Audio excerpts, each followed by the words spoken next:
শহীদ শরীফ ওসমান হাদি ভাইয়ের হত্যার যে রহস্যটা, এটাকে একটা পলিটিক্যাল টুলস হিসাবে ইউজ করা হচ্ছে। যখনই তেলের দাম বাড়ে, যখন হামে শিশু মরে, যখন ফেরিঘাটে বাস ডুবে যায়, বা যখন দেশে একটা সংকট তৈরি হবে, তখন আস্তে করে একটু নাড়া দিবে যে হ্যাঁ, খুনিকে আমরা বাংলাদেশে আনতেছি। এই মূলা ঝুলাইতে ঝুলাইতে আজকে 6টা মাস হয়ে গেছে। আমরা যখন প্রথম শাহবাগে আন্দোলনের নামি, আমরা যখন হাদি চত্বরে আমরা লাগাতার আন্দোলন চলতেছে, তখন কি বলা হয়? তখন বলা হয় আমরা নির্বাচন বানচালের ষড়যন্ত্র করতেছি। আমরা তো নির্বাচন দিলাম, আপনাদেরকে ক্ষমতায় বসালাম, এখন আমেরিকার দালালি ছাড়েন, ভারতের দালালি ছাড়েন। বাংলাদেশের আজাদির প্রশ্নে আপনারা এখন যদি সেটা না পারেন, তাহলে দালালি করেন, প্রকাশ্যে করেন। পররাষ্ট্রমন্ত্রী, আপনি এত গুরুত্বপূর্ণ ব্যক্তি হয়ে যাচ্ছেন, আপনি জাতিসংঘের সাধারণ সভার সভাপতি হতে পারছেন, তার মানে আপনার গ্রহণযোগ্যতা এতটুকু, এতটা, কিন্তু আপনি হাদি প্রশ্নে আপনি একবারে ছাগলের 3 নম্বর বাচ্চা হয়ে যাচ্ছেন। আর স্বরাষ্ট্রমন্ত্রী, আপনি না মদিনার ইসলাম প্রতিষ্ঠা করতে চান?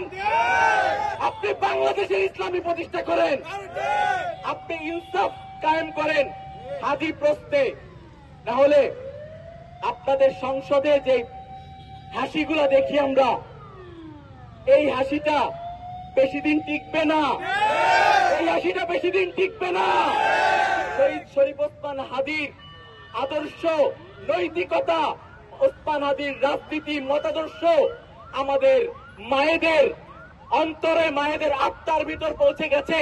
তারা চায় তাদের সন্তানরা শহীদ শরীফ ওসমান হাদি হোক, তারা চায় না তাদের সন্তান ওই দালাল বাটপার চিটার হোক।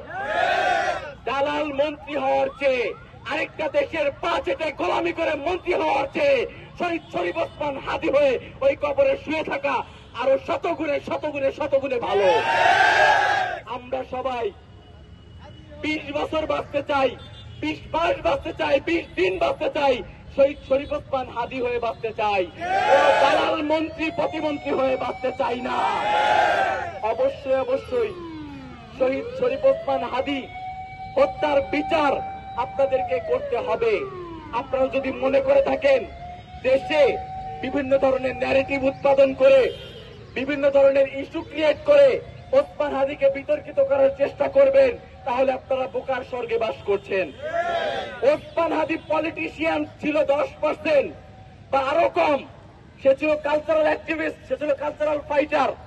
কারণ আপনাদের যেই cultural fascism, media fascism, political fascism, সবকিছুর এগেইনস্টে কথা বলার জন্য এক শহীদ শরীফ ওসমান হাদি দাঁড়িয়ে যেত।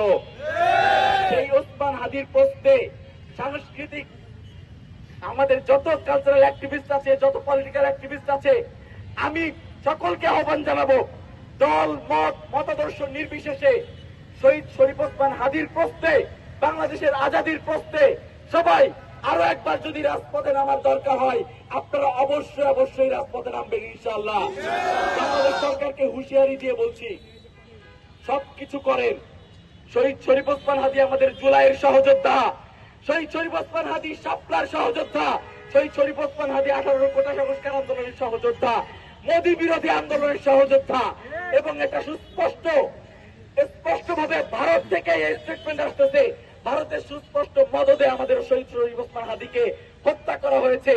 এখানে কোন আপোষ চলবে না, শুধুমাত্র শহীদ শরীফ ওসমান হাদির বিচার করতে হবে। কোন পীর, কোন আলেম, কোন ওলামা, কোন আল্লাহর বান্দা সে শহীদ শরীফ ওসমান হাদির হত্যার ক্ষেত্রে যে বিন্দু পরিমাণ তার সংশ্লিষ্টতা থাকে, তাহলে কে আপন কে পর এটা দেখার সময় ইনশাল্লাহ নাই। অবশ্যই অবশ্যই যদি কোনো কিন্তু ছাড়া শহীদ শরীফ ওসমান হাদির বিচার করতে হবে ইনশাআল্লাহ। সকলকে আবারও ধন্যবাদ জানাচ্ছি।